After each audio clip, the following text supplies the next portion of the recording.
Graduation শেষ করে ছেলে একদিন বাবাকে জিজ্ঞেস করলো, বাবা, সফল জীবন কাকে বলে?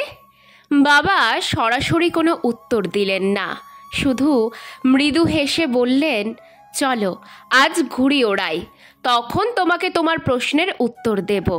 ছেলে বিস্মিত হয়ে বলল, এই বয়সে ঘুড়ি ওড়াবে বাবা?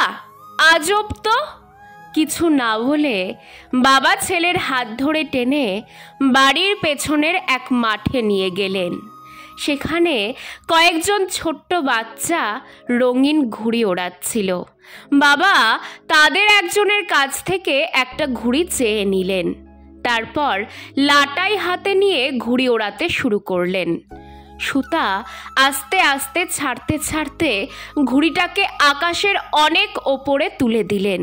ছেলে চুপচাপ দাঁড়িয়ে এই দৃশ্য দেখছিল। একসময় বাবা বললেন, দেখেছো খোকা, ঘুড়িটা কত ওপরে উঠেছে, অথচ এখনো সুতো ধরে রাখা আছে।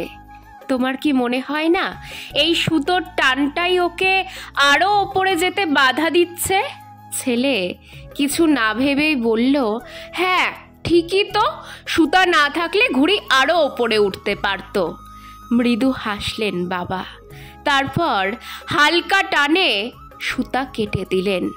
মুক্ত ঘুড়ি প্রথমে একটু ওপরে উঠল বটে, কিন্তু তারপরেই দিশাহীন হয়ে দুলতে দুলতে নেমে এলো নিচের দিকে। অবশেষে কোথায় যেন হারিয়ে গেল দৃষ্টিসীমার বাইরে। বাবা এবার ছেলের পিঠে হাত বুলিয়ে বললেন, দেখলে খোকা, জীবনে যখন আমরা কোনো উচ্চতায় থাকি তখন মনে হয় কিছু বন্ধন আমাদের টেনে রাখছে, যেমন পরিবার, মা বাবা, স্ত্রী, সন্তান, বন্ধু বান্ধব, নীতিবোধ, দায়িত্ব, শৃঙ্খলা। এইসব আমাদের পেছন থেকে টেনে রাখছে, আমাদের আর এগোতে দিচ্ছে না। তখন আমরা ভাবি এই সব কিছু থেকে মুক্ত হলেই বুঝি অনেক ওপরে উঠে যাব, কিন্তু বাস্তবতা হলো ঠিক এই বন্ধনগুলোর জন্যই আমরা টিকে থাকি।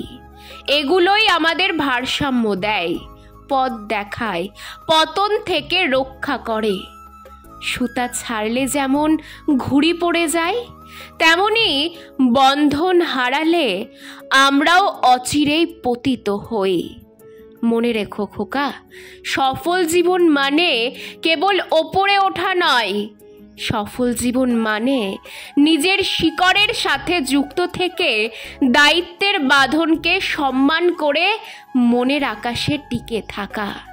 যারা বন্ধনকে ভালোবাসে তারাই সত্যিকারের সাফল্যের শিখরে পৌঁছায়। এটাই জীবনের সত্য, এটাই সফল জীবন।